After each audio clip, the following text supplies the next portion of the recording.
So introduction to tarot card reading. So the very first thing that I always teach when I teach tarot is introduction to the elements. The reason that the elements are so important is because the symbology of the elements, and as I told you, started with Arabic symbology, is based on the suits of tarot. So the suits of tarot are based on Arabic symbology, and that symbology is based on the four elements: earth, air, fire, and water. Pentacles are based on the element of earth. Swords are based on the element of air. Wands are based on the element of fire. And cups are based on the element of water. And so I will give you a few minutes to read through. This is obviously very, very quick notes. I wrote this just to give you a very, very quick understanding of each element. We could teach a 7 to 12-hour class on each element on their own, and we will dive much deeper into the elements. But this is a very quick look at the elements and what they mean on a very basic level. And after you read through these, we will discuss them a little bit more. And feel free out loud or in chat to ask any questions at all as you have them.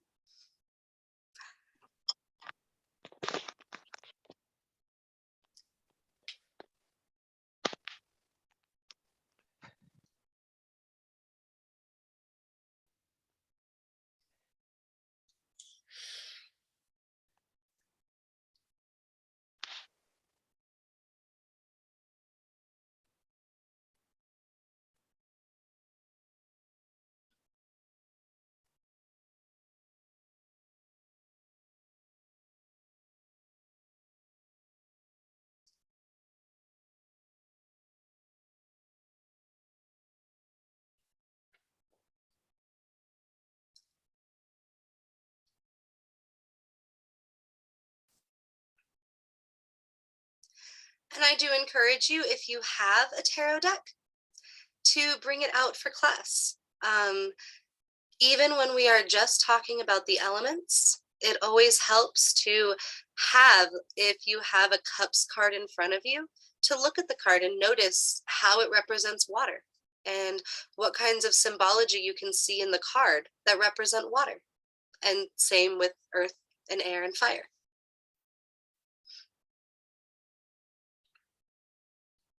Of course, yes, definitely. I can type that out. Earth is pentacle.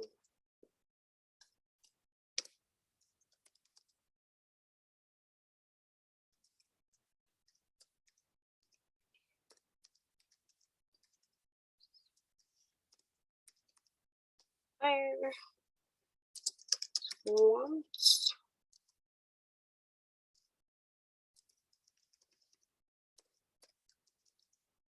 So I have typed out in the chat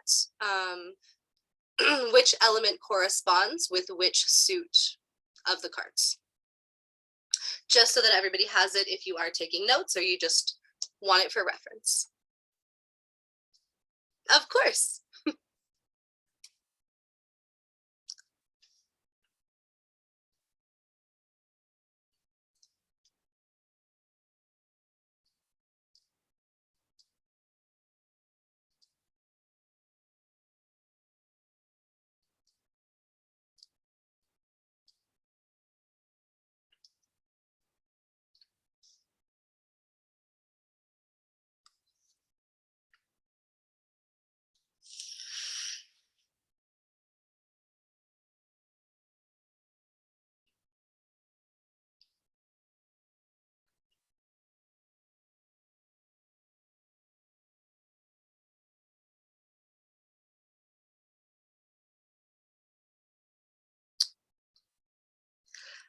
And the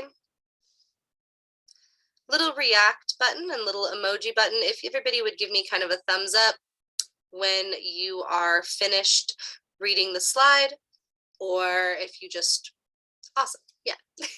Thank you. You can also totally unmute yourself and say finish, whatever you're more comfortable with, whatever works.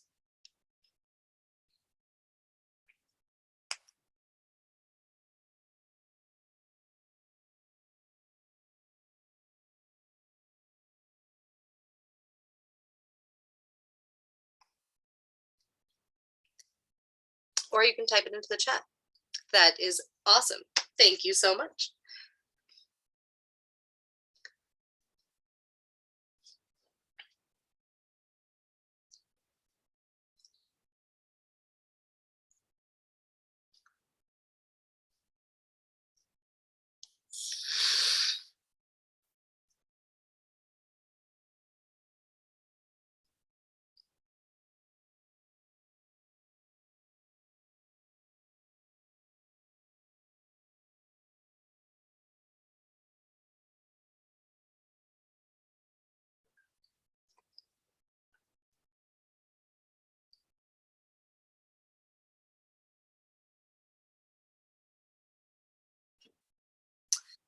So the next element is water, and water represents cups. The reason that I start with the elements is because, in my opinion, when you very first start reading, it is so easy to start off with understanding the suit of the card. If you understand that every single cups card in the minor arcana is talking about someone's emotions, then you can start to really figure out exactly what that card is about and what do emotions mean to you. And what does what does what does water mean to you on an elemental level? Because as it's written here, that it is emotions, it is consciousness, it is love, it is being frustrated and angry and being happy and joyful, it is relationships, it is everything that we feel. And when you look at fire, which is the representation of wands, you can really start looking at every single wands card and what those cards are talking about, and how every single wands card is talking about that action that you take to fulfill your goals and your dreams, or even just the actions that you take that happen to be laying in bed and relaxing and resting. The passions that you have about things that cause us to take action, and that every single wands card is talking about those things. And then when you look at swords, you can tell that every single swords card is talking about that analytical thought and wisdom and intelligence and education and all the things that run, anxiety, all the things that run through our minds, and all of the things that have to do with the process of thinking and our train of thought. And then when you look at every single Pentacles card, you know that it is talking about something physical, something that exists, something that is sentient, whether that be flowers and trees and humans and animals, or that be money and house and car and the things that you can physically touch with your hands. So you know that if you pull a Pentacles card, it is talking about something that you can touch. It is not talking about your emotions or your thoughts or your actions. It is talking about something that exists on the physical plane, something that you can touch. And so that really helps to categorize each minor arcana card so you really know what the reading is talking about. And then you can start to look at the reading as a whole. If the reading as a whole is extremely heavy in cups, you can start looking at it and realizing that the reading as a whole is about this person's emotions. It is about this person's feeling and how they are feeling about the situation that they are in. It is not necessarily about the situation itself, but about how they feel personally. about that situation, or about how the people in their lives feel about the situation. And those things can be extremely different.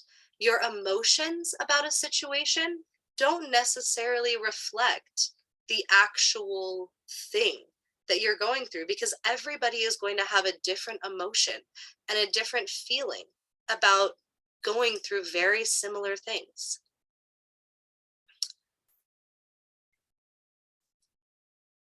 And I will give you a minute to finish up with reading about water.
So next we have the actual suit itself.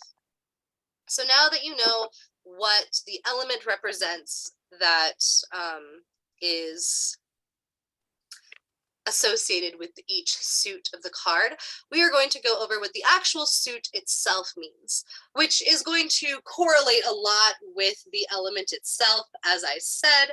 But when we are talking about a tarot card reading, we are talking about giving a tarot card reading to a human. So each element, I'm going to check the chat real quick, sorry. Yes, awesome. No, that's fine. So yes, pentacles equals physical.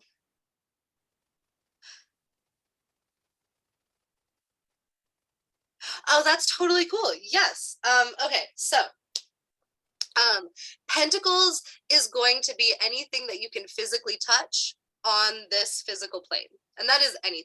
So that, like I said, can include trees, rocks, animals, humans, plants, or it can also include money and house and car and anything that exists on earth that you can touch. Cups are going to be how you feel about the situation that you're in. It is going to be trauma, empathy, love, loneliness, sadness, happiness, and joy, and all of the lovely emotions that we go through as human beings and sentient creatures on earth. And swords are your wisdom and thought and analytical reasoning and logic and your anxiety. It is everything that is very, very based in logic, very based in analytics, very based in reasoning and in trying to figure out problems and anything that requires a lot of thought. And I would say cups and swords are sometimes hard to differentiate because yes, emotion is a thought. Everything is a thought because we are just brains with meat suits. But emotions and thoughts are separate in the eyes of tarot because, well, number one, back when cartomancy was created, we did not know that we were just brains with meat suits. But also because when you are talking about logic and reasoning and thought, emotions don't necessarily have to have logic and reasoning. Sometimes we fall in love for no logical reason at all. Sometimes we get angry and upset and enraged and sad for absolutely no logical reason. Sometimes we don't even know why we're upset. Sometimes we have no idea why we're happy. So that is where emotions and thought split, and emotion and analytical thought split from each other, because emotion can exist without there being reason and thought and logic behind it. So yeah, cups, emotions, swords, analytical thought, and wisdom, and wands. And wands is going to be fire, which is your action. It is every single action that you take every day. It is the passion inside of you that forces you to act. It is action in any sense of the word. So that can just be the action of resting, the action of taking a break, any action that you physically do. And that can be physically following your dreams, following your passions, acting out on an emotion. And it can also be, like I said, the act of resting. So anything that is an action that you take. Yes.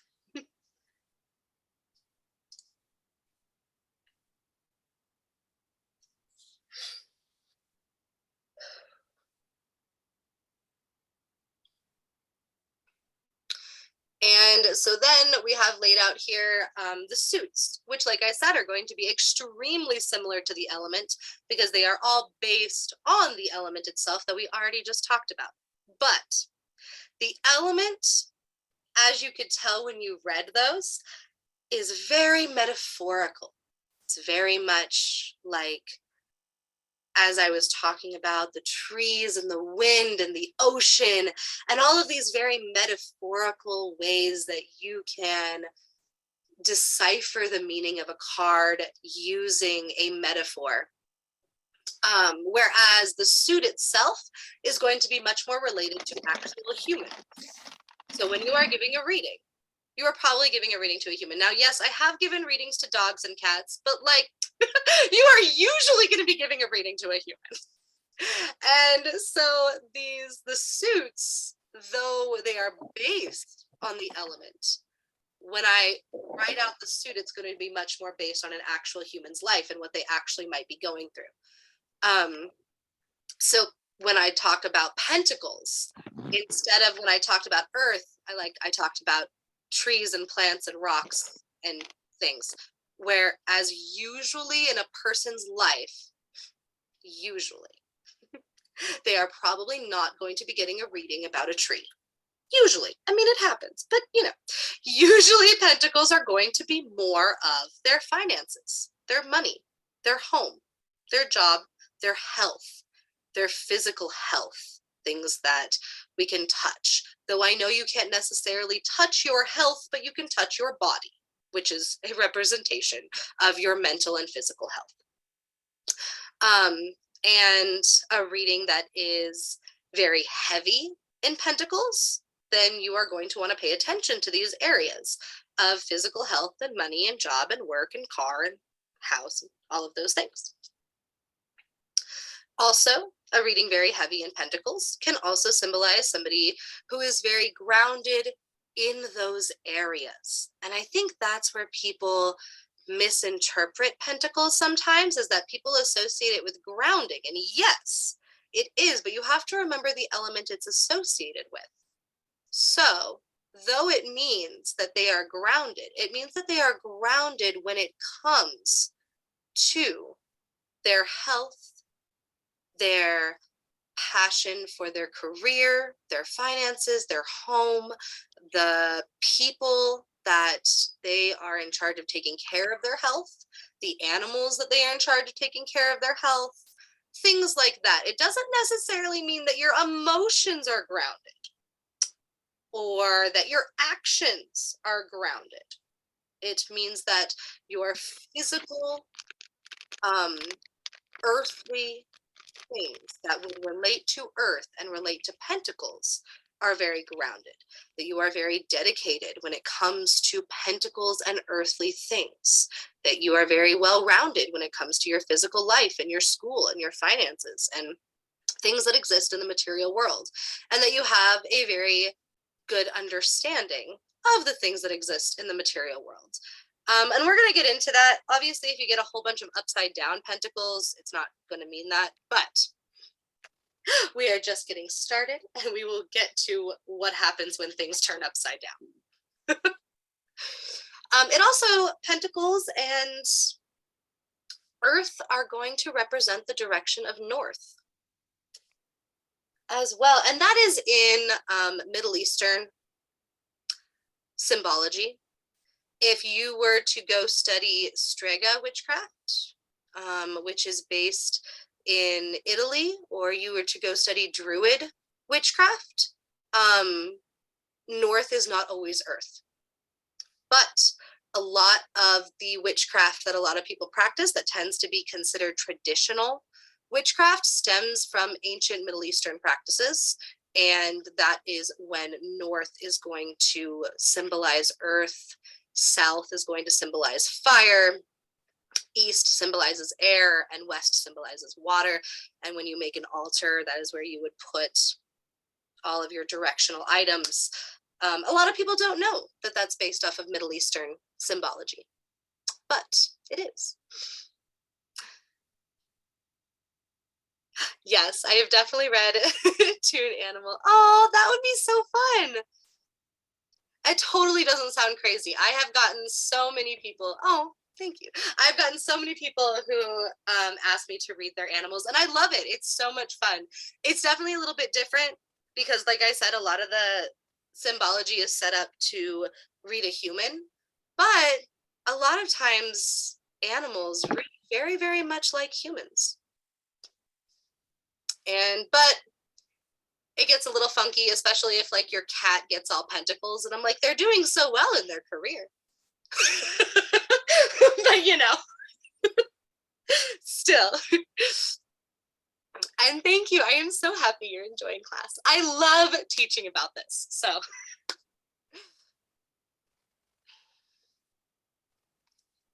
yes, that is pentacles.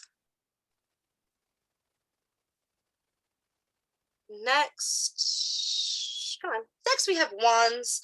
I will give you a moment to read through wands now that you know that the suits are based off of the element, and then how that element is displayed on a human consciousness and on a human.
A reading heavy in wands can also symbolize, which I don't have on here, that somebody is extremely spontaneous.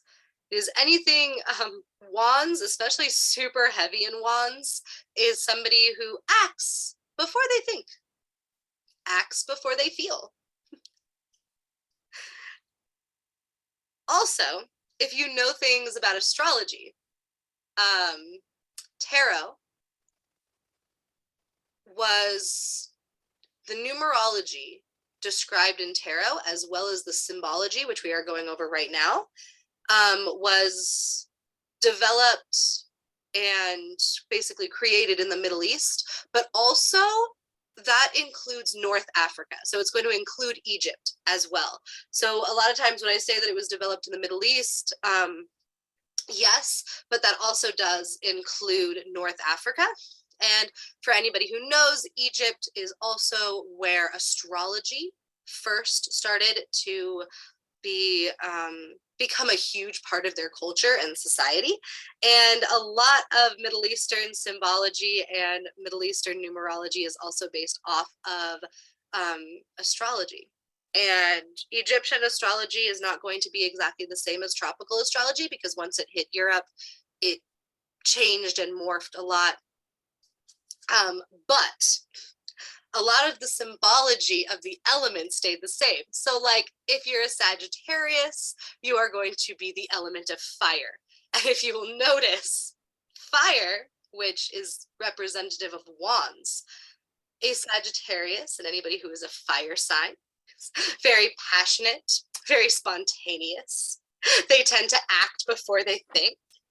So all of these all of the symbology of the elements in the suits are also going to follow the symbology of the elements within tropical astrology.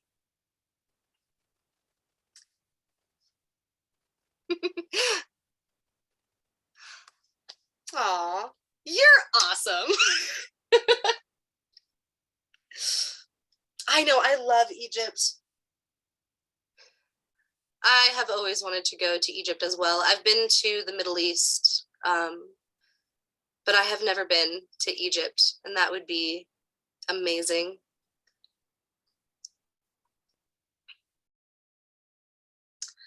So give me kind of a thumbs up once you have read through wands. You don't have any questions about wands. You are all good.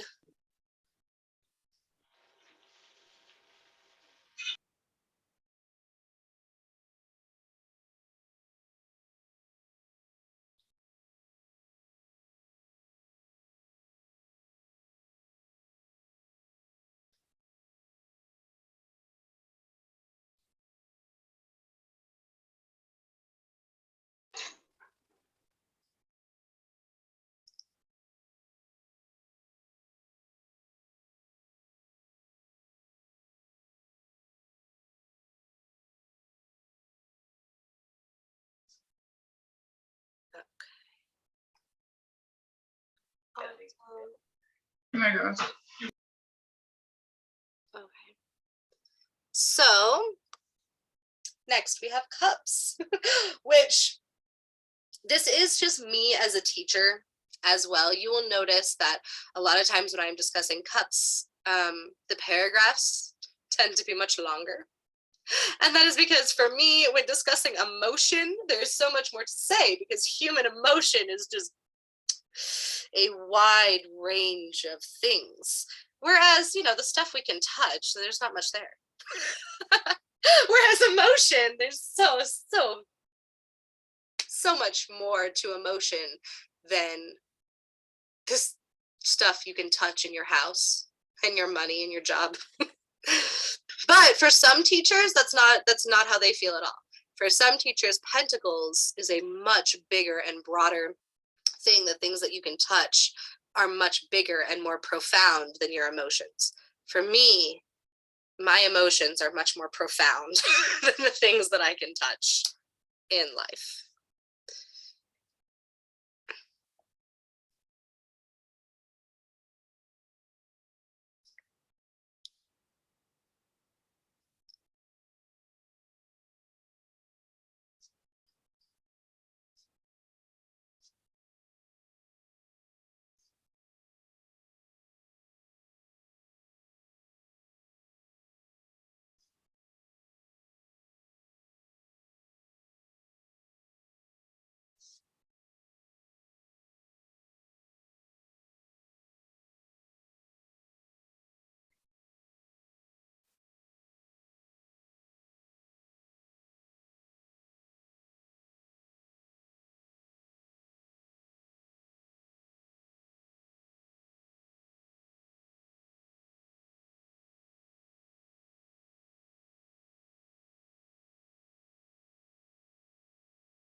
I also think it says a lot about how the exact same suit, the exact same element, the exact same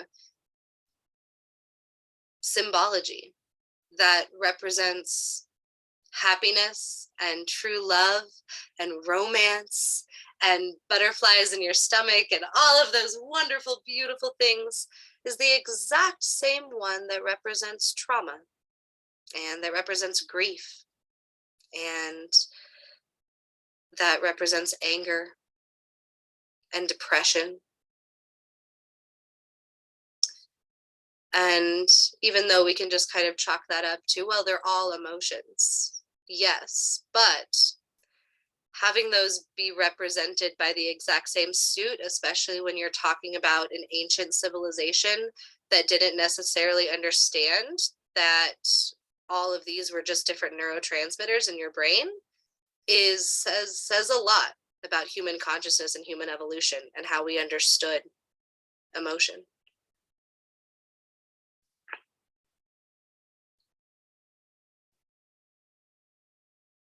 Yes, we do have a website. And if you would like to get enrolled in the academy and start learning and taking private apprenticeships with all of our professors and get enrolled in all of the events and workshops and stuff that we do, it's all completely free. I believe that education should be free and accessible to all people. So every single thing we do here is completely free. Please feel free to message me on Facebook and we will get you fully enrolled. I'm finally not working on getting the festival all set up, so I will actually have time to get all the people enrolled who are messaging me. So I am so excited. So please message the page that you saw this event on Facebook, and we will get you all enrolled, and then you'll have full access to our website and to everything that we do.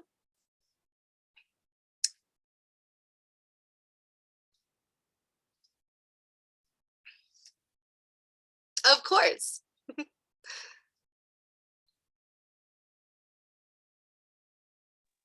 Hey, listen, I'm sorry. I've got to get off of here. Apparently, the girls decided that they wanted to have group meeting tonight, even though we're not supposed to have group meeting tonight.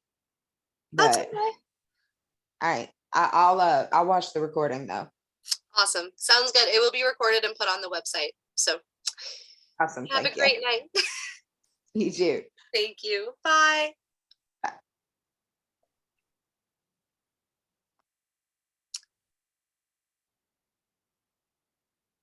Okay. All right, cool. Send me thumbs up when we understand everything this page is saying and that you're good. You don't have questions.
All right. Swords. So swords are going to be air and the east. They are analytical. metaphysical, spiritual, logical, and psychological thought. It is, yeah, decision making, overthinking. And that's another thing too. When you talk about the element of air, it is definitely thought and logic and reasoning and wisdom and all of those things. But we also have to remember, like I said, the suit, though it is a reflection of the element, we are also talking about a human being. So a human being might think that they are being extremely logical. They might think they are being extremely wise and thoughtful, and they're using a lot of reasoning to make their decision. But we're human.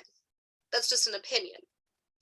I might think that I am being extremely wise and logical and reasonable, whereas a human next to me might think the exact opposite of everything that I am saying, and think that everything that I am saying is completely illogical and stupid and has no basis in wisdom or education or reason. So swords is a representation of all of that. So though it is wisdom and thought and logic, it is also that understanding that that is just an opinion of the personal human getting the reading. So it can also be illogical thought as well.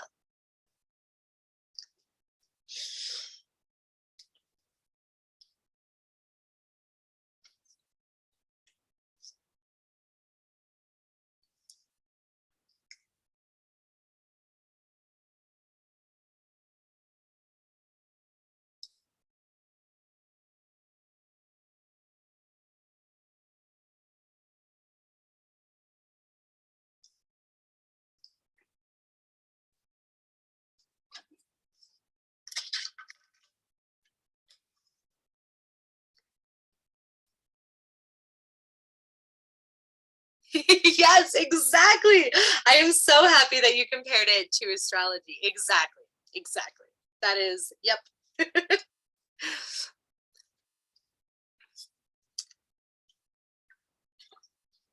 So, any air signs out there that think about how much they overthink and how much they rely on their intuition and how much they seek wisdom and intelligence and logic, and yet they also find themselves with a lot of anxiety and a lot of forced introspection. And being a very intellectual and intuitive and analytical person as well, which can be very misunderstood. And a lot of this kind of gives you an understanding to why air signs can be very misunderstood. Because sometimes analytics, reasoning, and logic and introspection are not as understood as raw emotion when it comes to human empathy and human understanding. I'm a Sagittarius, so I don't do any of these things. I just act. And then we see what happens later.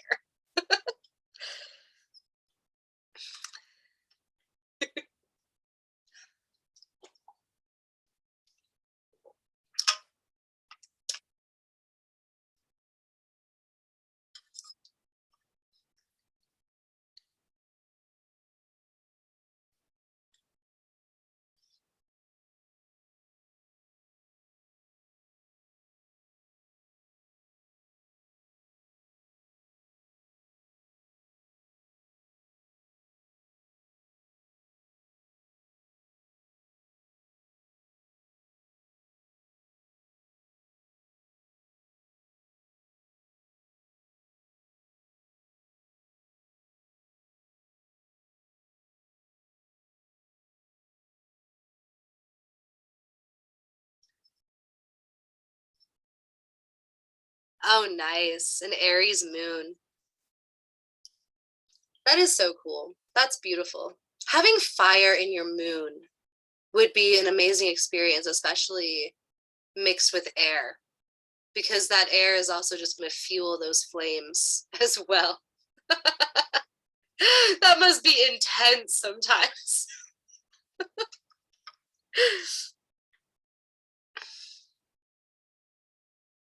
Nice. Ooh, Leo sun and Sag moon. You're fire. I'm fire too. Very nice. Oh wow, that's really cool, Erica. So you have Cancer. So you have fire and air and water. That's a beautiful balance to have.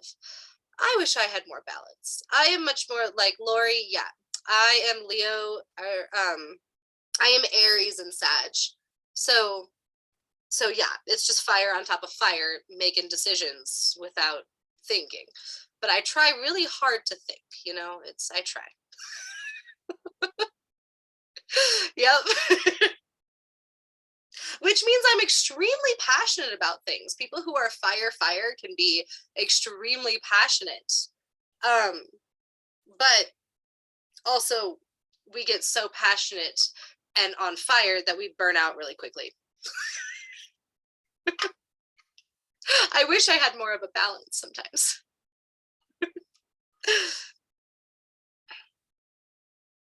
Ah, Scorpio.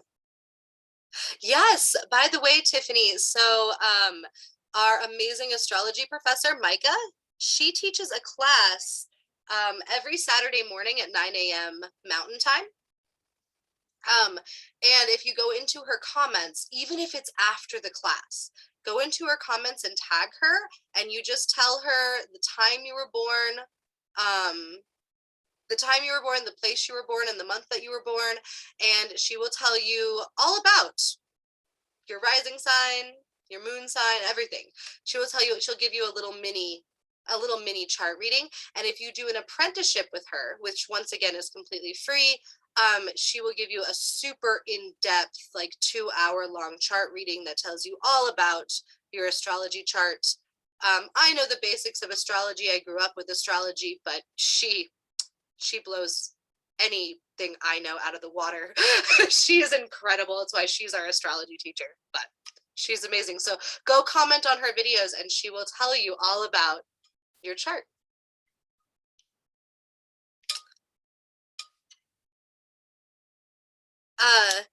Her name is Micah. She's also in our Facebook group. For anybody who's already enrolled in the academy, just tag Micah in our Facebook group. The one that's called Facebook community group, just tag her in that. She will tell you everything you want to know about your astrology chart. No, yeah, you can just go ahead and do that today. Her video is posted in our Facebook group. Yeah, and it's also on the public Facebook page. Just go make sure you tag her, else she won't see the notification. So just like tag her and then let her know, and she would be happy to do that for you.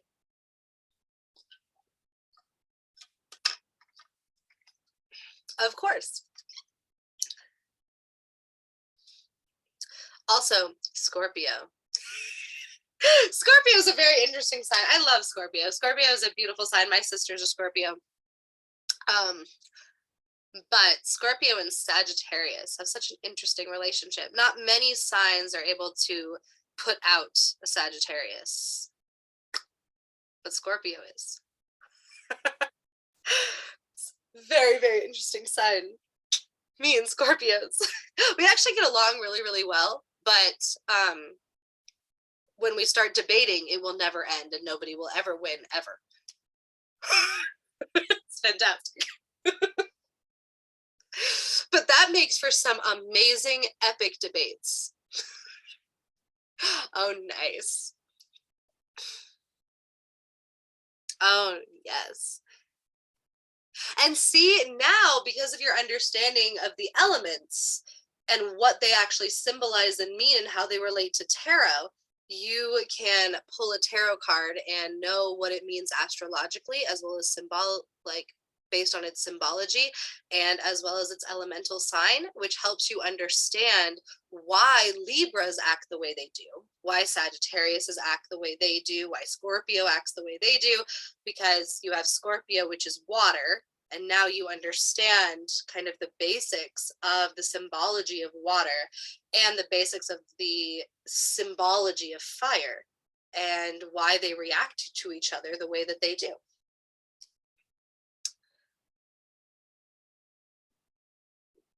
Yeah, exactly. Yeah, it never ends. No. Don't debate a Scorpio. They will always win, even if they're wrong. Somehow, they will always win. It's fantastic. They have magic powers.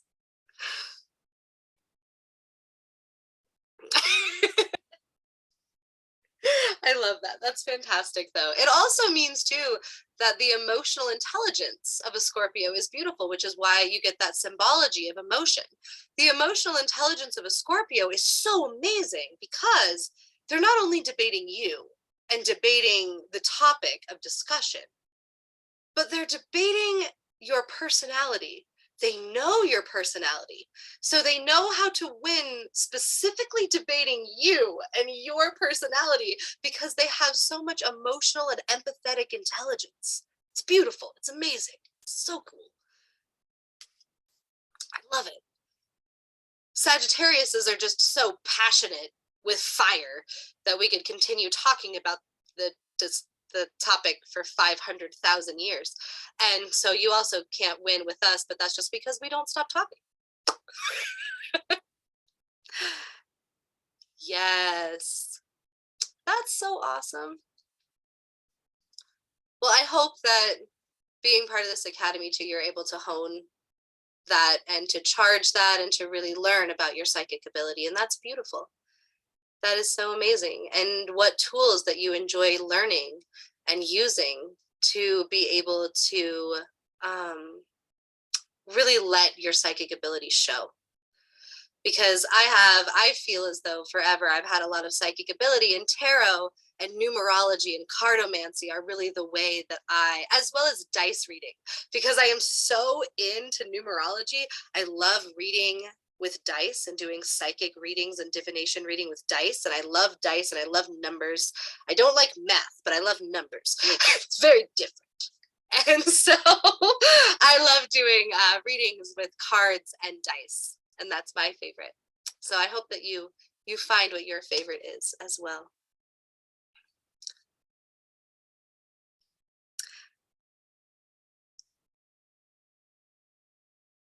Yes. Yes, dice reading is super fun. I teach that too.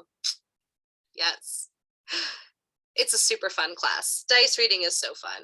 And you get to make your own dice, which is super fun too. I also play D&D, so, I also get to make and use my dice for other cool things.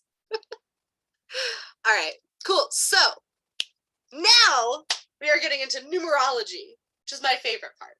So I want you, the first thing I need you to do when you get a new tarot deck, when you get your new tarot deck, whether you are the type of person, which both are fine, by the way, listen, if anybody has ever told you that you need to have your deck gifted by another person, we're going to talk about this real quick. That idea stems from Wicca. Now, it is not wrong. It's not wrong. It's totally cool. The reason that they say that your tarot deck must be gifted to you, you cannot get it on your own, is because tarot as a divination and as a tool is something that is passing down energy. So to use tarot, what you do is you have someone else shuffle the cards and somebody else draw the cards. What you are doing is energy transference. They are transferring their energy into your deck of cards, and you are reading their energy. So, in Wicca, it is believed that the very first thing a tarot deck should go through is energy transference, being transferred from one person to another.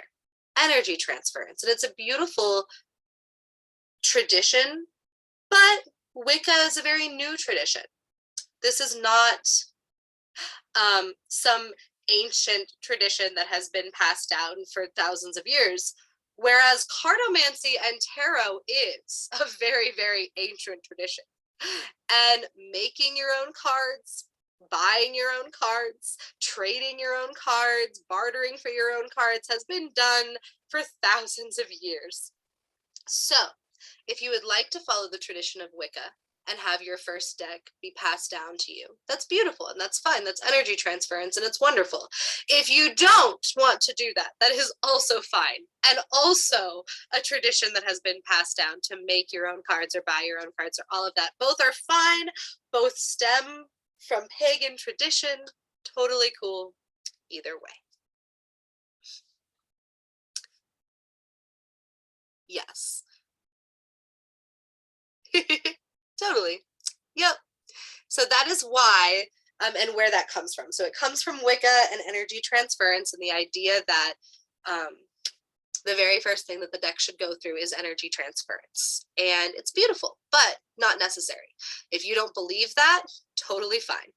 Totally cool. Either way is completely fine. Awesome. Super cool. Yes, we have many classes that discuss what paganism is, what witchcraft is, and what Wicca is, and the difference between paganism, witchcraft, and Wicca. And there are very big differences, and we will discuss and talk about that.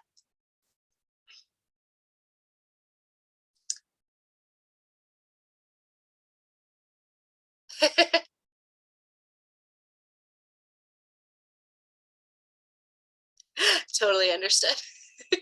Are you still gonna like be in class? Should I say bye? Are you leaving, or are you're just moving to the back?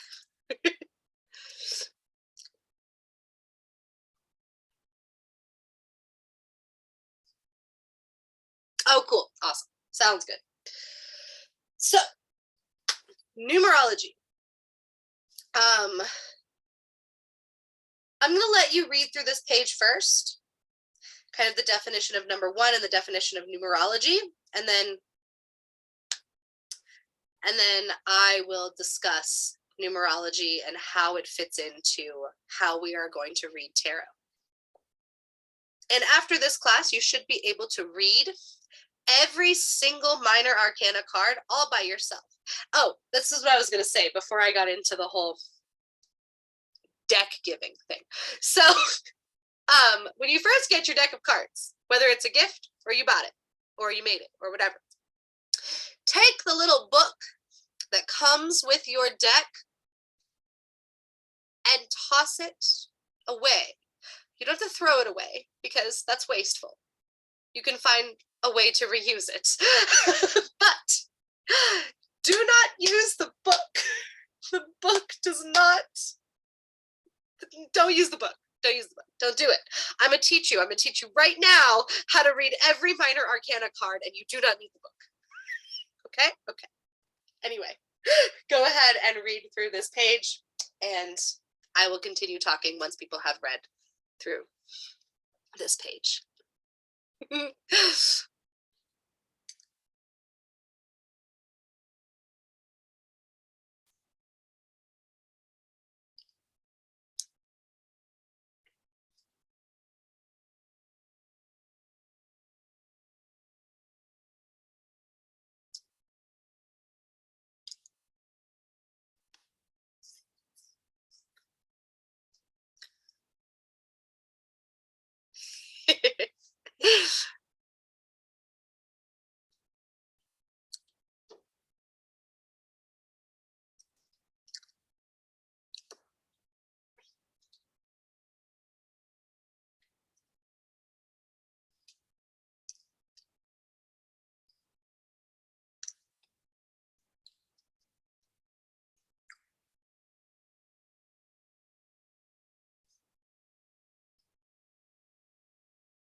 So when you get a minor arcana card, and for those of you who don't know what I mean, I'm sorry, I didn't even say that. For those of you who don't know what I mean when I say minor arcana and major arcana. So the minor arcana are going to be your numbered cards. Okay. The major arcana are sometimes numbered too. All right, and should be. So the numbers 1 through 10 that have a suit. So your ace of cups, your ace of pentacles, your ace of wands, your 2 of cups, your 2 of pentacles, your 2 of wands, your 2 of swords, and so on. The cards that have those on them, those are all of your minor arcana. And then you have the court cards. The court cards are going to be your queens and your kings and your pages. Sometimes they're marked as princesses, ones like that. And knights. So your queens, your kings, your knights, and your pages. And sometimes page is switched out with princess. Depends on the theme deck that you get. And then your major arcana are going to be the ones that are like the Fool and Temperance and the Magician and ones like that. So by the way, for those of you, yeah. And minor arcana are the ones that have been used for thousands of years throughout North Africa and the Middle East. Like just forever. And it was a form of cartomancy. It actually started as a game. And a divination game, though, a game to kind of read your future, kind of like we do as kids with like cootie catchers in the game MASH. And I don't know if any of you played that when you were in school, but it started out as a game that was not taken extremely seriously. It was a very just laid back game that people would play at festivals or little kids would play or things like that. And it slowly graduated into and evolved into this thing that was used by mystics. And then it's a very open practice as well. So for anybody, number one, I am a first generation Syrian and Lebanese woman. Okay. My family has been practicing cartomancy since as far back as we can remember or go. And I am here to tell you that cartomancy and tarot are not closed practices. The Middle East, Arabian countries gave it happily to Europe on trade routes, through word of mouth, through oral education, through all of these things. They happily spread it across the world because they wanted to share this beautiful form of divination and game and fun that they had created and that they were very proud of and happy about. It is not a closed practice. It's also, there's been this thing that I've heard recently on, because I watch TikTok, about how it's like a Romani practice. The Romani people did use tarot, but they got it from the Middle Easterns. It is not a closed Romani practice, I promise you. My family has been practicing it for longer than Romani people have existed.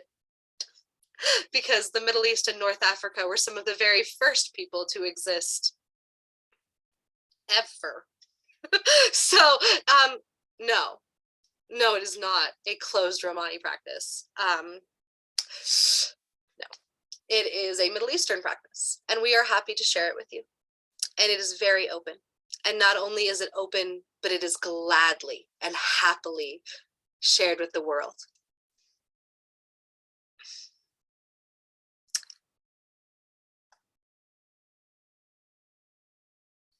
And how do I become? Wait. Sorry, I'm reading the chat.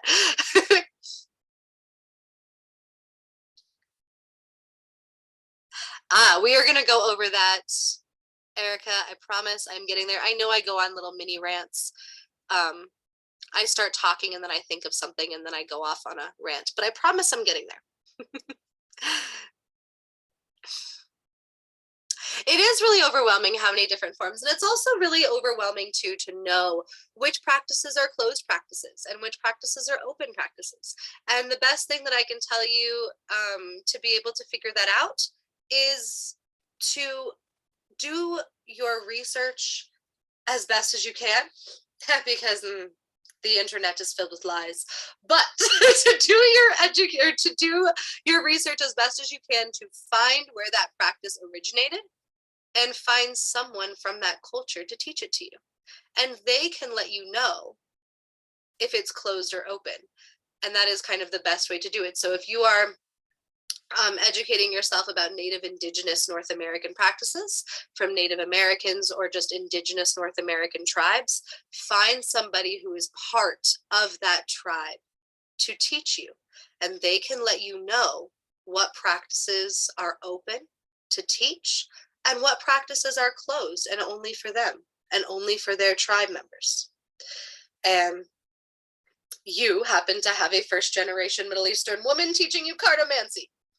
So, but also,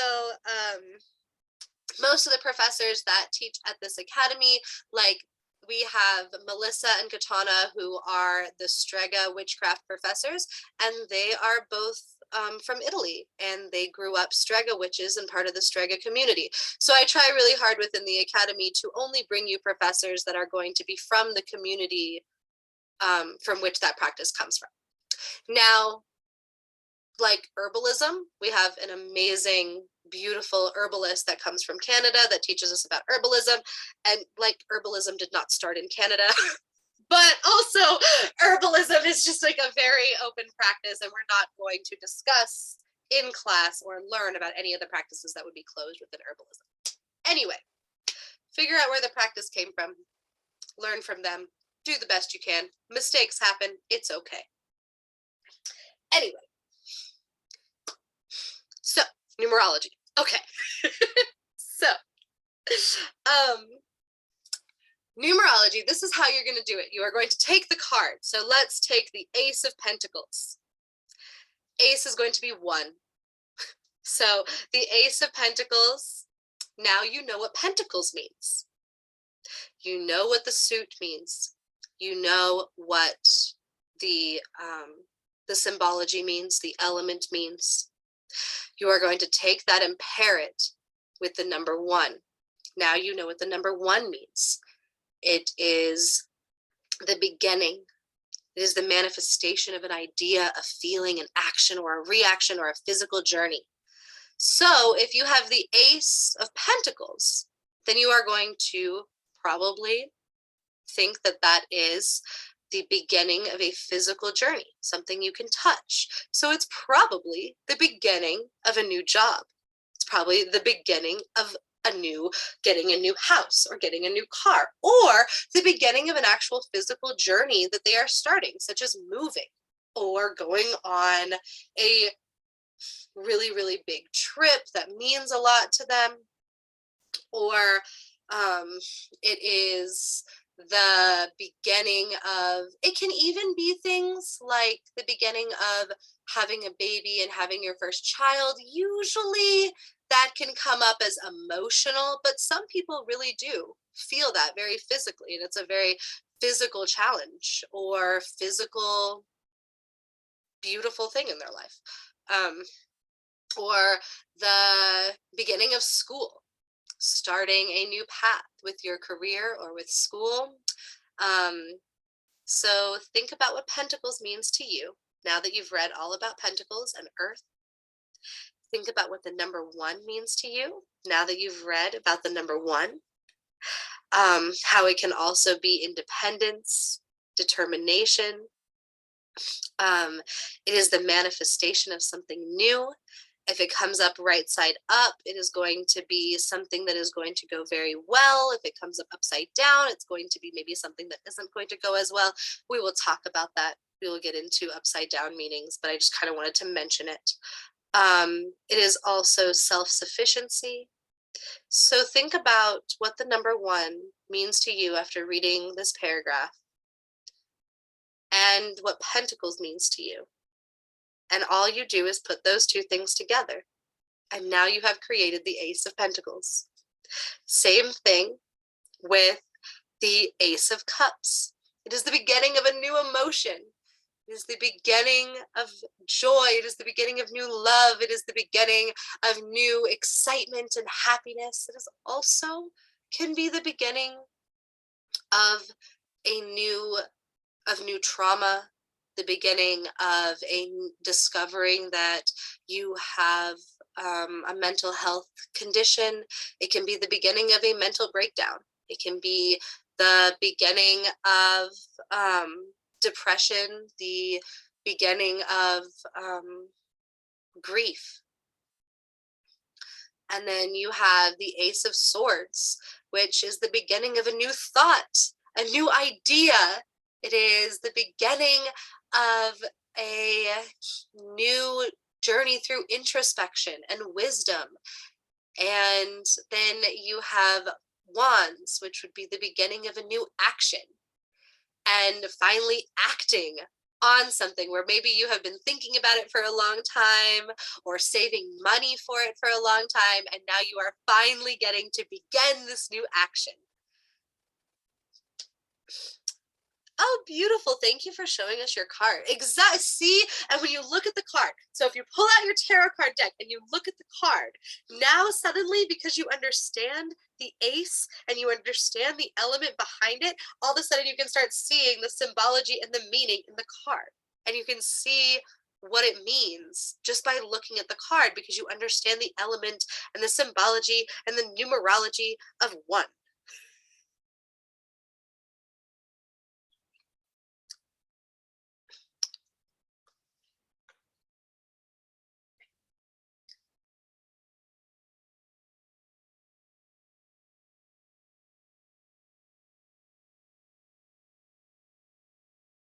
So, does anybody have any questions?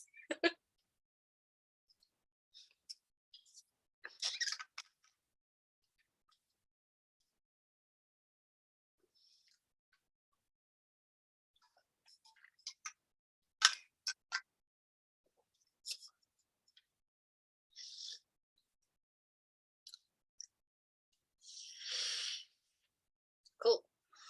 Okay. So we move on to the numbers 2 and 3.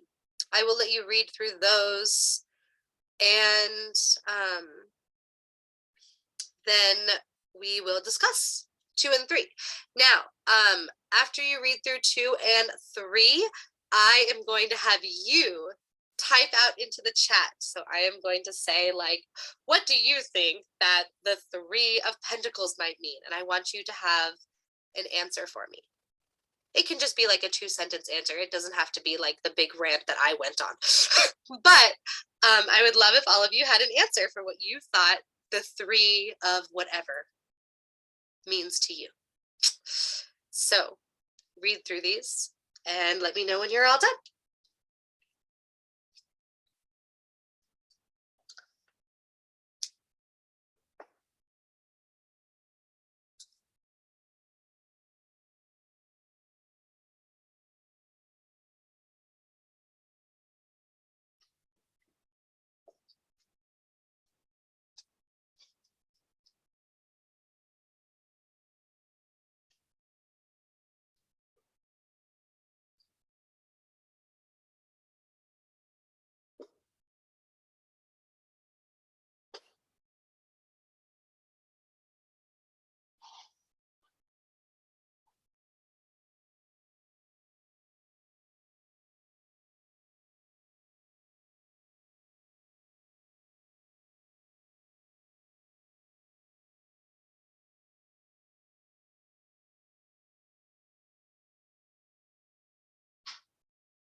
Yes, definitely.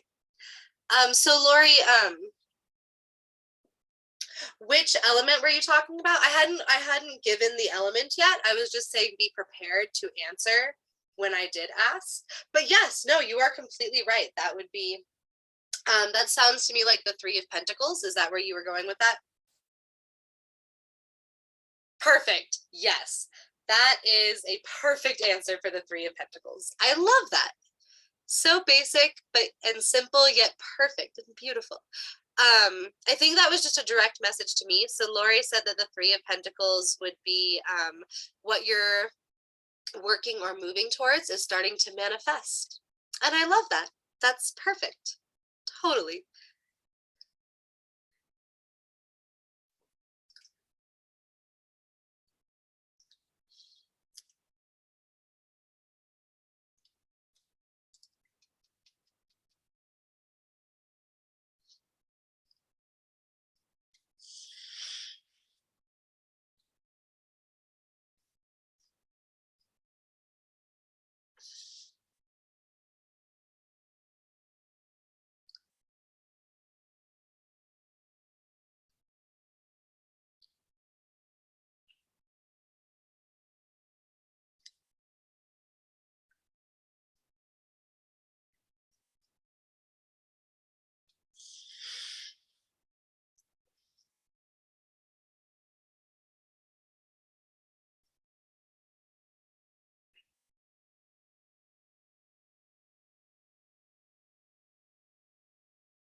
Perfect.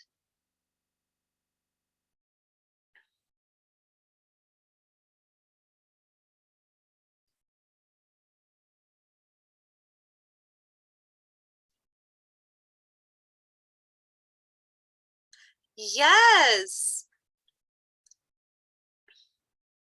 I love your definition of the Three of Wands, Erica. Totally. So yeah, when you are finished reading through this, just everybody pick an element. So you can pick swords, wands, cups, or pentacles, and tell me what you think the three of the element of your choice would mean. I absolutely love your definition of it, Erica. And I love how you move through the path of like what one would mean and how then it would lead to your decision making of two, and then how it would lead you to the self fulfillment and accomplishment of three. That was beautiful. Fantastic. Love it. And that would be such a fantastic way to describe it to the person that you were reading and how they moved through the path of having that idea and making that action and being forced to make that decision and then it leading to self fulfillment and self accomplishment.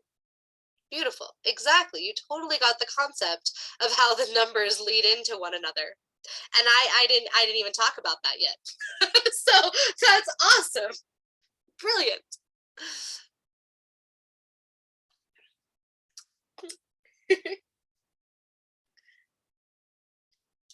But yeah, as Erica brought up, each number leads into the next number.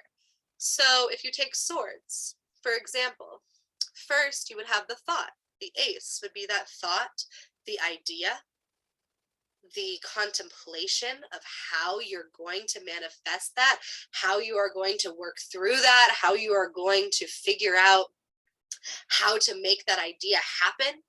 And then with 2, you reach that crossroads where you have to make your final decisions, put together the pieces, make all the final thoughts and decision making that would encompass whatever idea it was that you had, and really put all of those into motion. And then 3 would be finally accomplishing and fulfilling that on a personal level, and seeing all of your thoughts and ideas come to fruition, and seeing the achievement that you have made, and seeing it as a stepping stone on your journey, and finally feeling like you have accomplished really important parts of this idea that you came up with, and that it's going well, and that you're reaching your destination, and that you have accomplished parts of it that really matter, that are going to help you manifest it in a huge way. And so each number is going to lead into the next. So beautiful.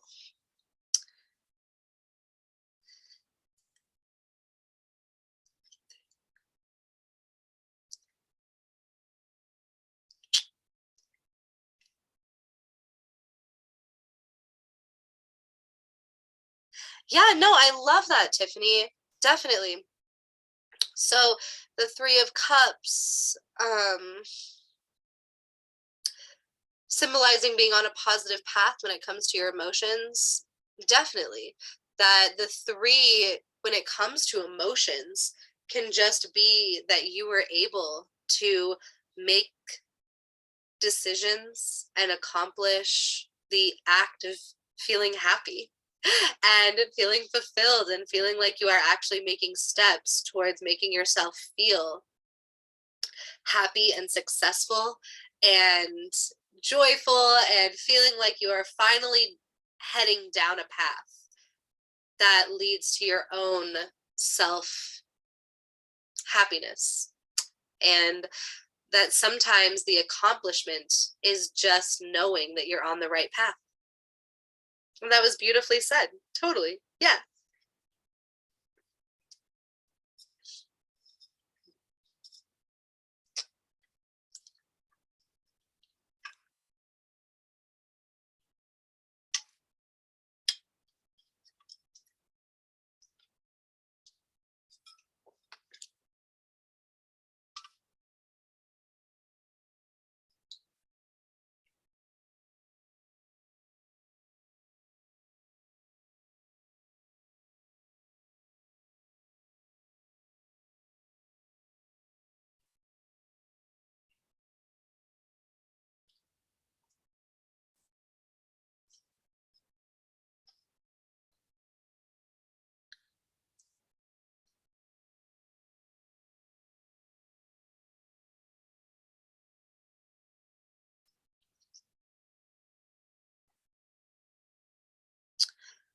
Okay, I totally understand.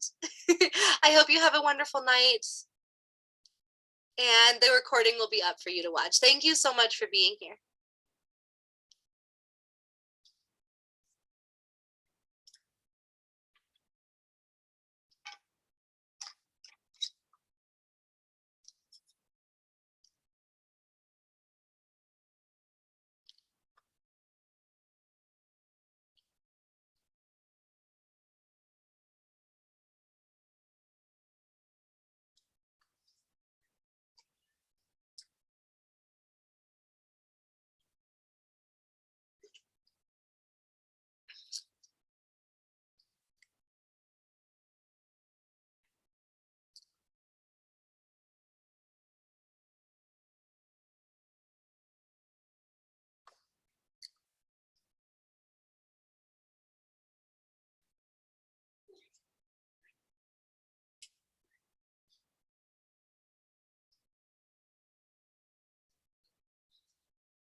Of course. Thank you so much for being here. If you would like to enroll in the academy, please let me know and send a message to the page. It was so nice having you in class today.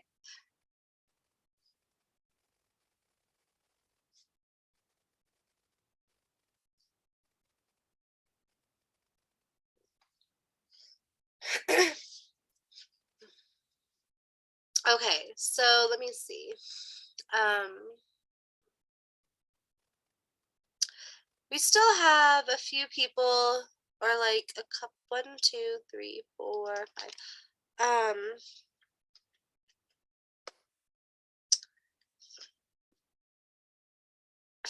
We still have a couple people who have not answered the discussion question yet, I think. I don't know. Hold on. Let me look. We have, okay, so Lori answered. Cool. Erica answered. Cool. Tiffany answered. Other Tiffany left. Michelle left. Oh, that's totally cool. No worries. Okay. I think it's just Lydia. Were you in a place where you wanted to answer the discussion question? If not, it's totally cool. Just let me know.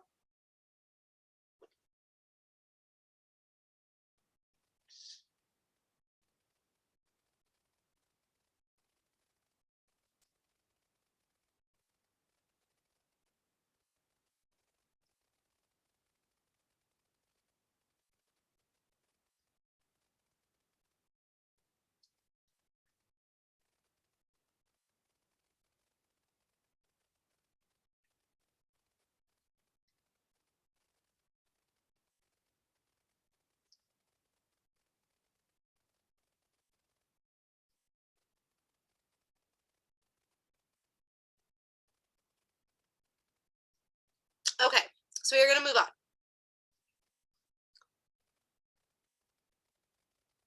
But Lydia, if you do answer, please feel free to put it in the chat. I would love to hear your response whenever you are ready.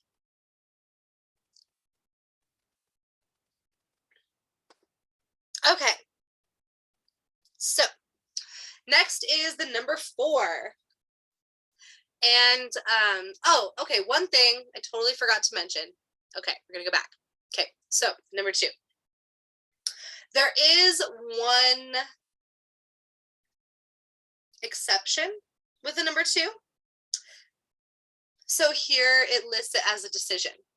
Now, with every card, it is going to be a decision. But with the 2 of Cups,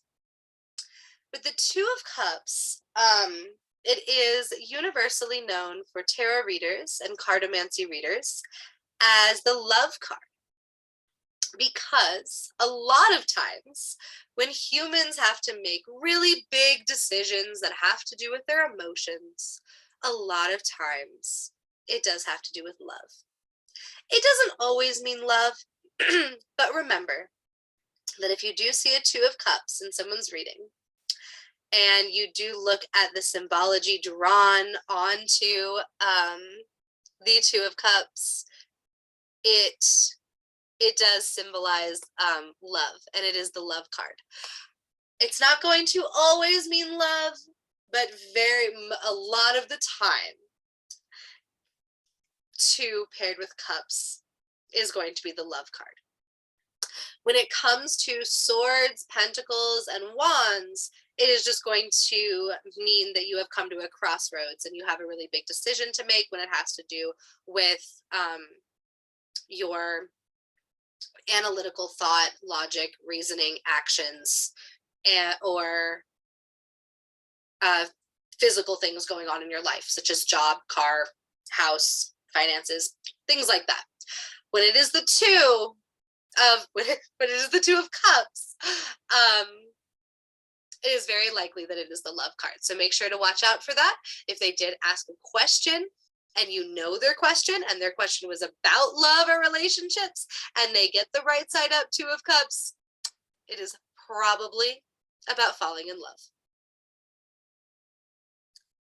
So moving on to the 4. So the 4, I will let you read through that. We will discuss and talk about 4 a little bit. I definitely want to get moving a little bit faster through the numbers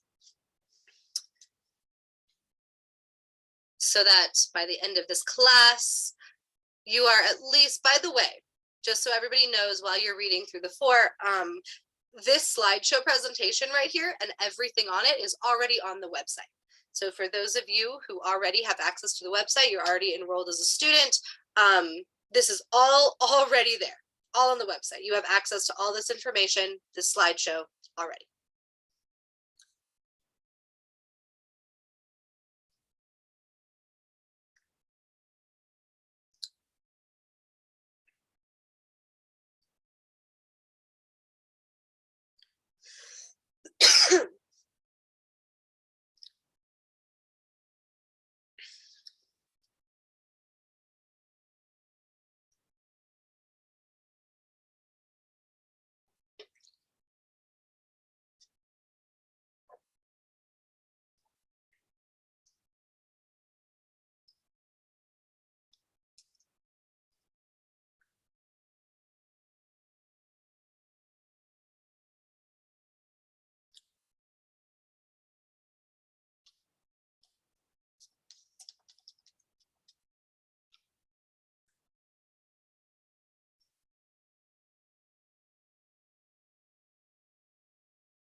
Okay, so we have the number 4, the number of stability, the number of being sturdy, structured, and durable. This is the number of routine, of being grounded in structure. And a lot of times, as you can tell, okay, these things are definitely based on the reader. Me as a person, you can even tell when I wrote this paragraph, because by the way, this is not copied and pasted from anywhere. I wrote this, which you can kind of tell. It's not written perfectly sometimes, but you can definitely tell on the reader. The 4 is a big one, where if your reader is somebody who really enjoys following a routine, following a schedule, following a structure, and really enjoys having that grounded routine in their life. Hold on one sec, I'm reading the chat.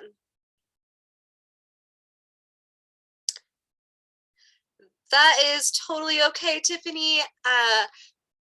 Please feel free to message me if you have any questions, and the recording will be up on the website. Thank you so much for being here tonight.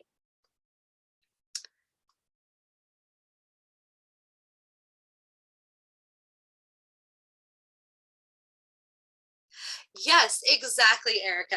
Totally. So, as I was going to say, so basically, if you are the type of person who likes structure, you like being grounded, you like routine, when you read this as a card, it is going to sound like a very positive card. As you can tell from this paragraph, I tried really hard to make it sound very objective and not like it was good or bad. But you can feel my vibes coming out. I am not the type of person who likes structure.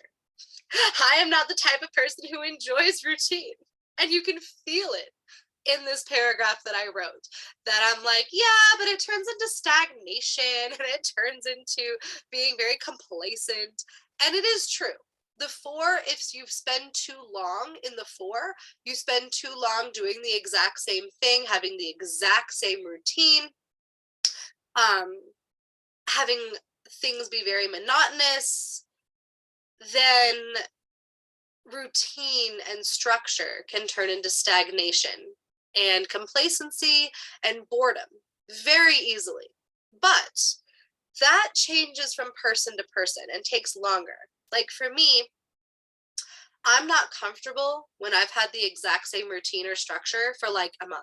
I'm like, no, I need to do something else. And I need this to change and end because I feel stagnant and bored. But for some people, they really enjoy that routine gives them comfort. That routine gives them relief. That routine gives them rest. And 4 is a welcomed place to rest, to be stable, to feel that all of your accomplishments have led you to be able to have the privilege of rest, the privilege of routine, the privilege of structure, and to feel like you're not in panic mode. And that is wonderful and a beautiful place to be. And comfortability is really nice. You cannot stay at the 4. The 4 is not a place to stay. The 4 is a place to rest and to also kind of reap your benefits. The 3 is that moment of accomplishment. And then the 4 is that moment of rest. And yeah, stability and feeling like you get to actually reap the benefits of what you got and of your accomplishments and all the things that you've already gotten done, and getting to hang out and enjoy that. That's wonderful, but you can't stay there. Yeah.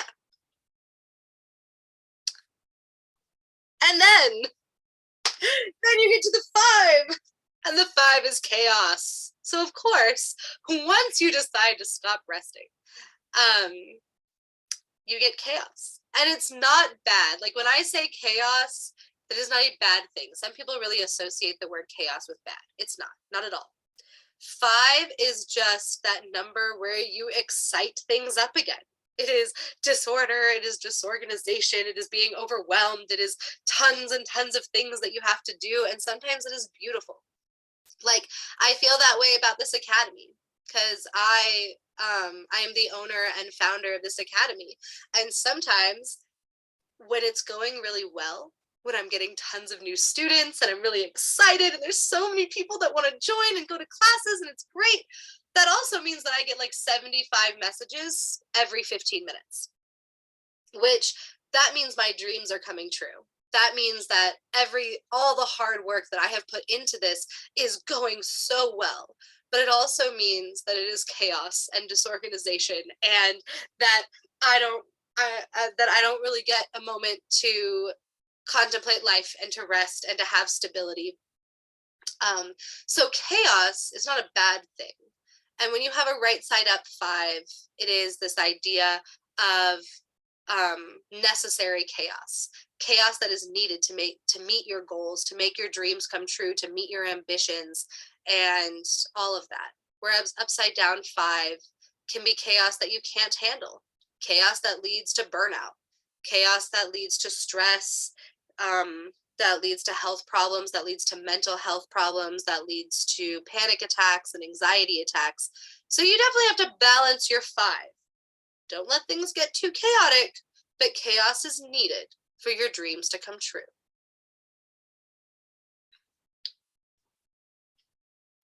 And I will let you read through the 5 and the 6 for a moment there.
All right, cool. So is there anybody who has any questions about anything so far? Please feel free to type them into the chat. We have the number 6, which is going to be very similar to the number 3. It is just double 3, which is group accomplishment. So whereas 3 is accomplishment mostly on your own, it is self-accomplishment, self-fulfillment. That 6 is going to be group accomplishment.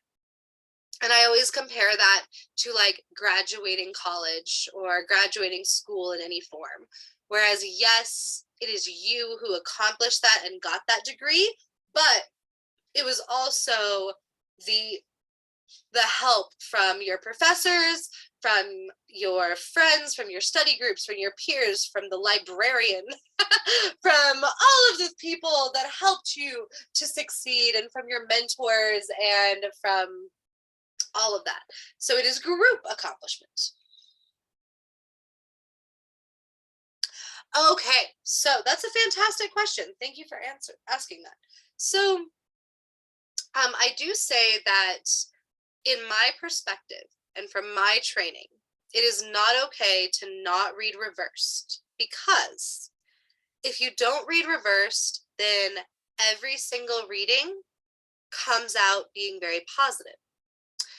And that turns out to be very inaccurate, because very sadly and very unfortunately, most human beings are not going to have a mostly positive, not, well, they're not going to have a fully and only positive existence.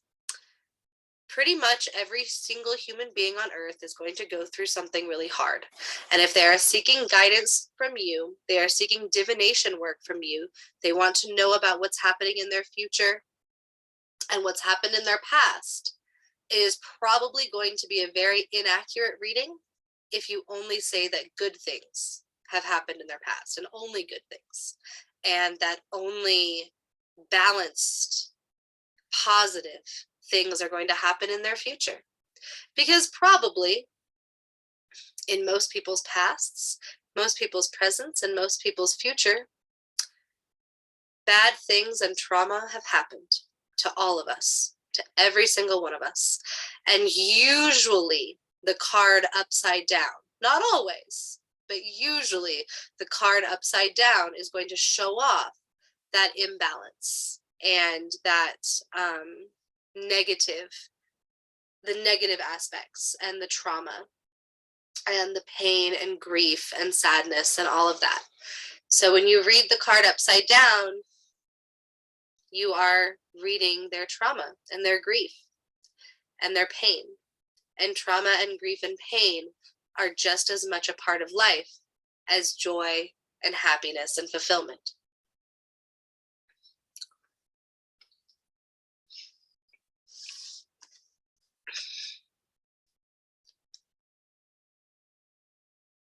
Yes, and we are definitely going to go over reversed meanings a lot more. This class, we're definitely running out of time, but definitely next class, we will go over a lot more about reversed meanings. And each one of these explanations written out does explain a little bit about its reversed meaning, but I will definitely do a class that focuses on reversed meanings for sure. Because I know it's complex and complicated.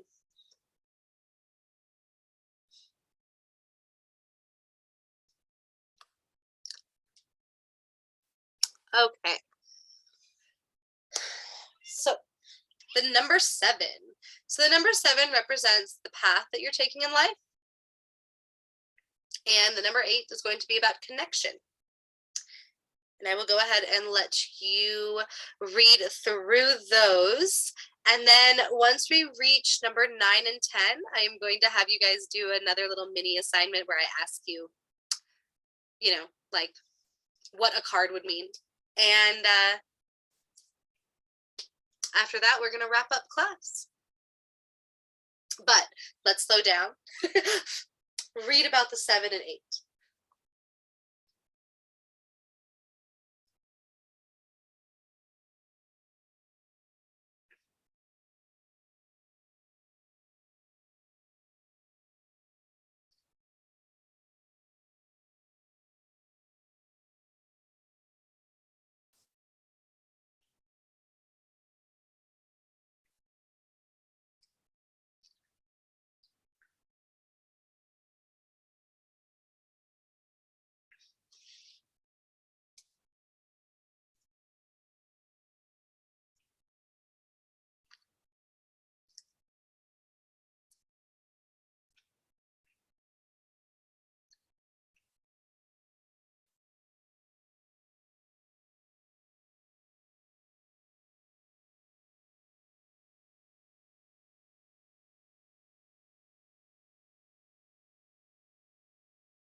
Oh no, I'm so sorry your phone died. Don't worry. I assume, at least from what you've said, that you're probably going to message me and get enrolled in the academy. So you will be able to see this recording on the website.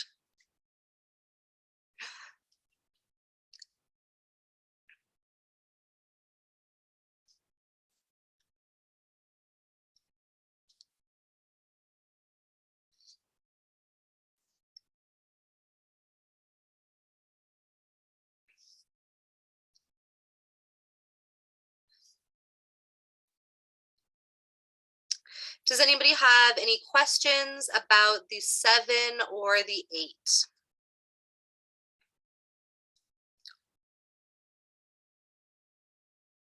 The 7, by the way, is like the easiest number to read. Like, let's say you had the 7 of Swords, right side up. You are on the right path.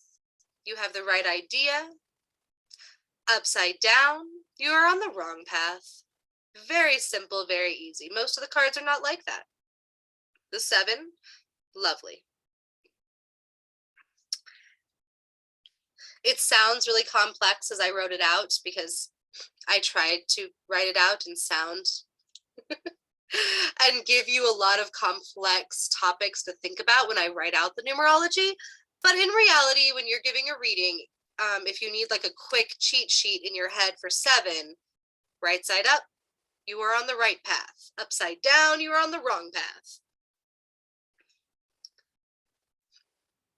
Yes, exactly.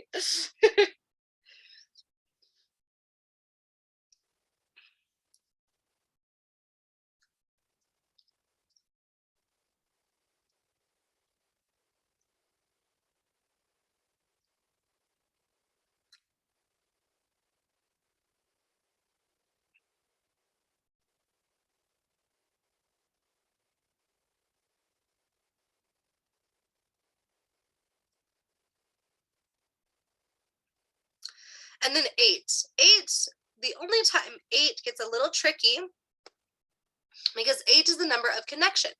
A strong connection to a person, place, thing, or idea, heavily rooted in your actions, emotions, thoughts, earthly possessions. When upright, this connection can enhance your journey and bring great positivity into that aspect of your life. This connection can help you down that path to enlightenment. And when I say enlightenment too, I should probably actually change that wording. But when I say enlightenment, when it comes to tarot, it more of means this connection can help you down your path to happiness. And I should probably change enlightenment to happiness, in all honesty, because we're not talking about like spiritual enlightenment. We are talking about the path to personal enlightenment. We can just mean joy and happiness and fulfillment and feeling successful and feeling as though you have reached a point where you don't feel stagnant and depressed and upset about the things going on in your life, which enlightenment, when you are talking about spirituality, means a whole lot more. So I should change that to this connection can help you down your path to happiness. But the 8 gets tricky because the 8 because it is the card of connection.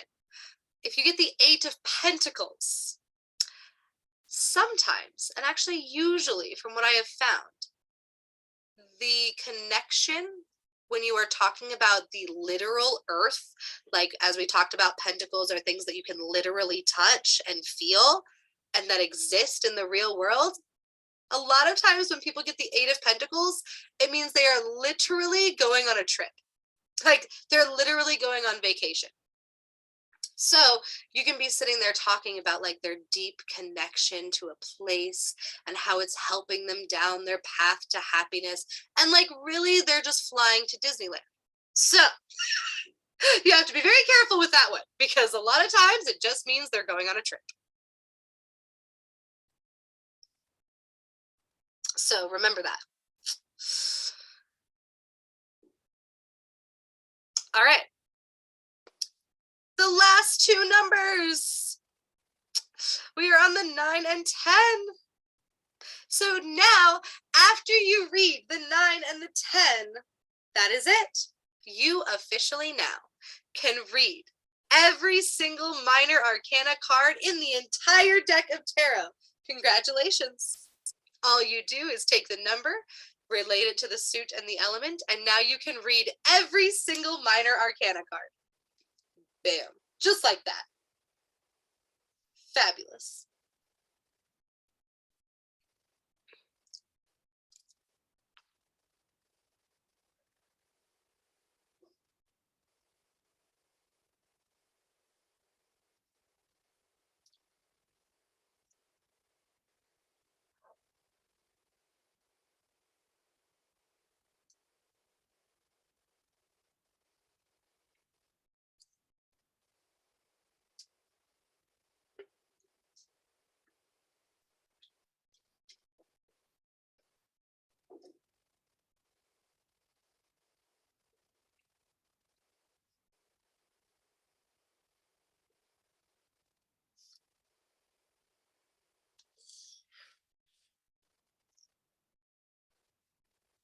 And this slideshow presentation is on the website for those of you who are enrolled in the Academy. For those of you who are not yet, as soon as I reply to your message, you will be enrolled in the Academy. So I'm going to get to that as soon as this class is over. And just message me, I will get you all enrolled. This entire presentation is on the website. So instead of using the book that comes with your tarot cards that we all know now that we need to just toss aside and use for something else, do not use it to tarot read because the book is lies. The book is based off of the author's interpretation, and a lot of times the author is not a tarot card reader and does not know what they're talking about. They're a very beautiful illustrator. The cards they made are gorgeous. That does not mean that they know how to read tarot. Anybody can create a tarot deck. Anybody can illustrate a tarot deck and publish it. But that doesn't actually mean they know numerology. That doesn't mean that they know symbology and elemental work and all the things that it takes to be able to be a tarot reader. So those books are usually really bad. So now you have this presentation for free and accessible on the website. Whenever you need to go reference and figure out what a card means, just open up this slideshow presentation, take the symbology of the suit, and pair it with the number, and now you have the definition. Plus, this will help you intuitively read, where a lot of people talk about how they're intuitive readers. That doesn't mean if they're a good reader.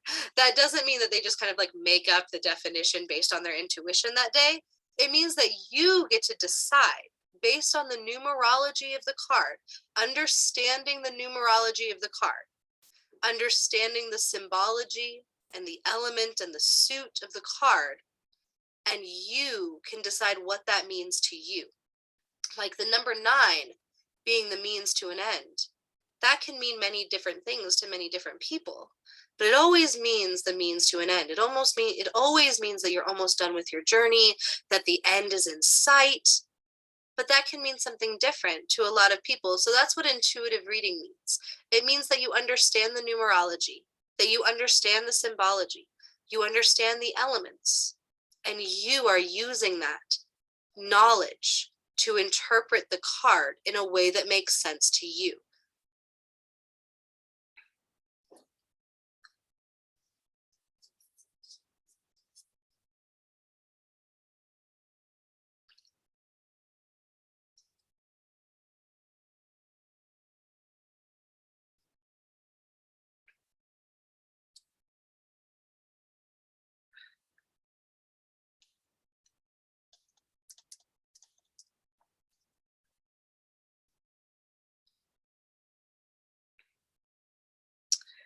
Okay, so now that we have finished all the numbers 1 through 10, I'm going to give you guys one last little mini assignment before we end class. Can everybody please tell me what their definition of the Four of Cups would be? And I will go back really quick to the four, just to help you out. But what would the Four of Cups mean to you?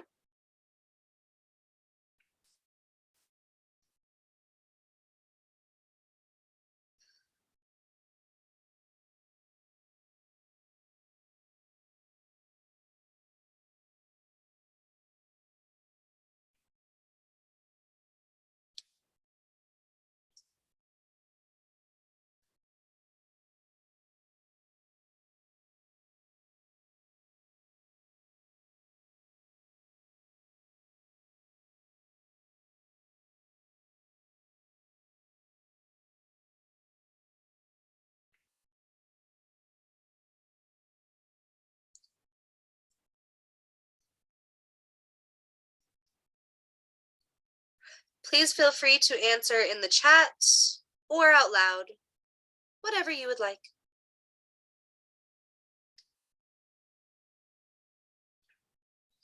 Let me see.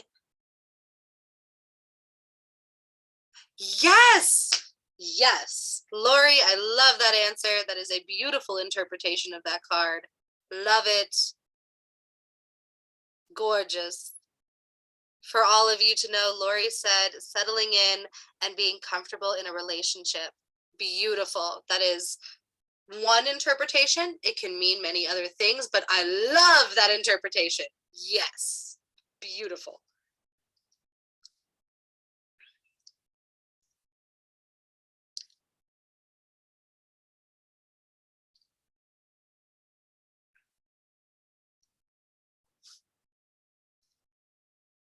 Yes. So Katrina says emotional stability can be a healthy romantic relationship, wow, family relationship. I can't say that word right now. It's fine. A family relationships, mental health is being stabilized in some way. Beautiful, gorgeous, perfect. Yes. Ooh, I love that. Erica says, I have to find my heart's desire to manifest what I truly seek in life, which is a beautiful way to describe emotional introspection and needing to take an emotional rest. Love it. Perfect. Do you see what I mean when I say that when you understand the numerology and symbology, that the cards can all have very different meanings, but they're still based on the same numerology and symbology? It's gorgeous. It's amazing. Lydia says, opportunity not yet revealed, thinking and meditating about your choices and finding a balance. Yes. Perfect. See, you guys are already brilliant tarot readers. Look at you. I love it.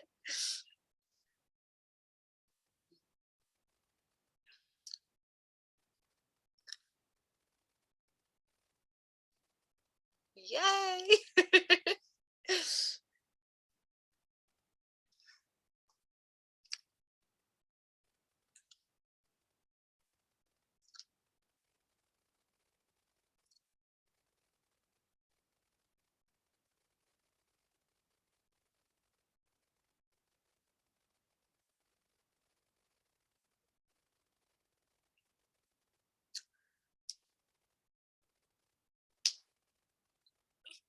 Um,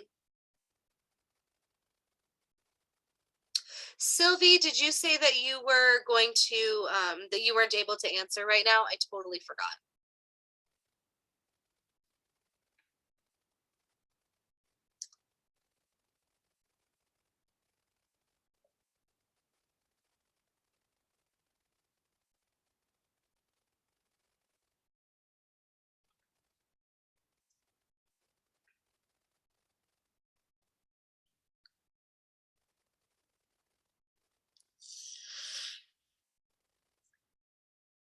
No problem. That's totally cool. Awesome. So see, that was perfect. Now you guys can all read the minor arcana. Even if you need help from the guide, that's totally fine. But you are now reading the minor arcana in a way that is understanding the numerology, symbology, and elemental work. That is amazing. Yay. So, did anybody have any questions before we end class today? Thank you so much. I am so glad. I've been teaching this for a really long time, and I feel like, yeah, the way that it's broken down into those three categories is a really easy way to learn and to catch on really quickly. So thank you so much.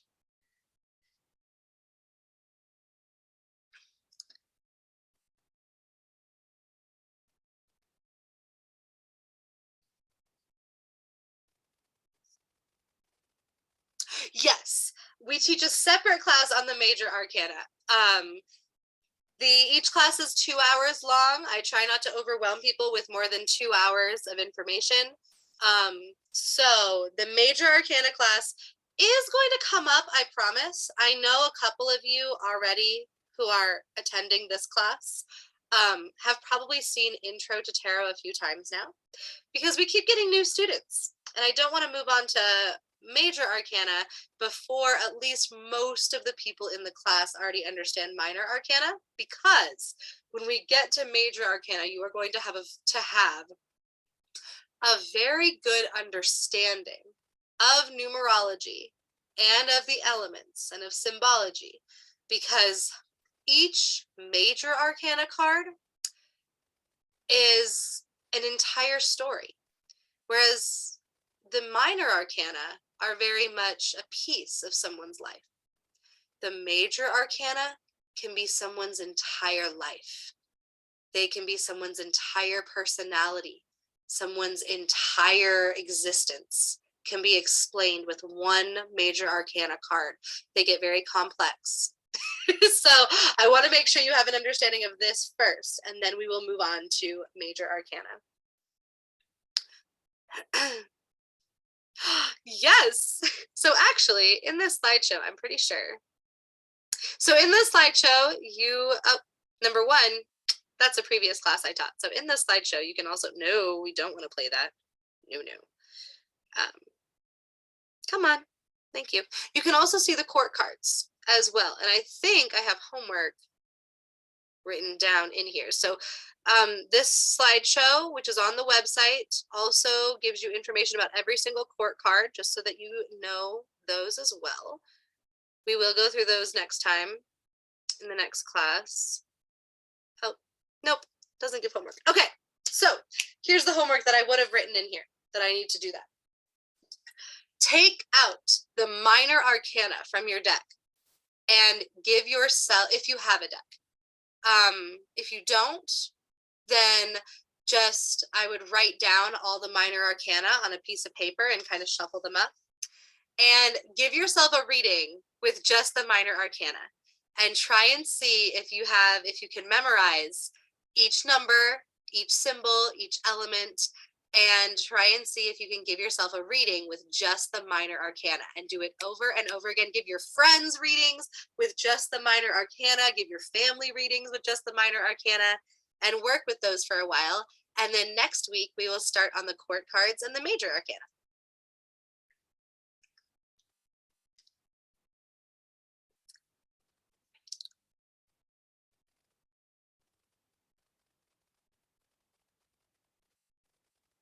Yay, good. I'm so glad. Of course. Yeah, it'll be next week, and it's usually on a Saturday or Sunday, kind of whatever I feel like. But yeah, it's usually at 4 p.m., just like this one.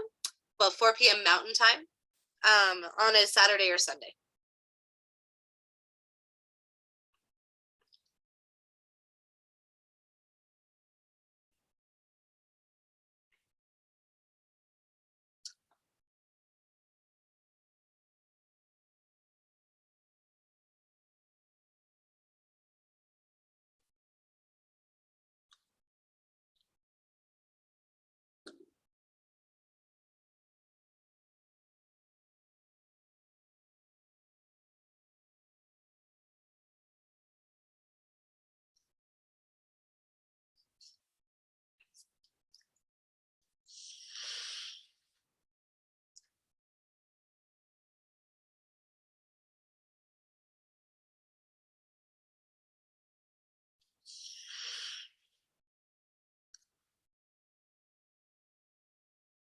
Of course.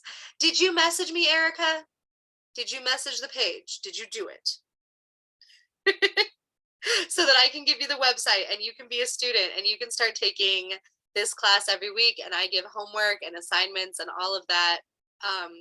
Did you message the page? Okay, here, you know what? I'll put the page right here so everybody has it. Let me stop recording so everybody doesn't continue to get this. Hold on.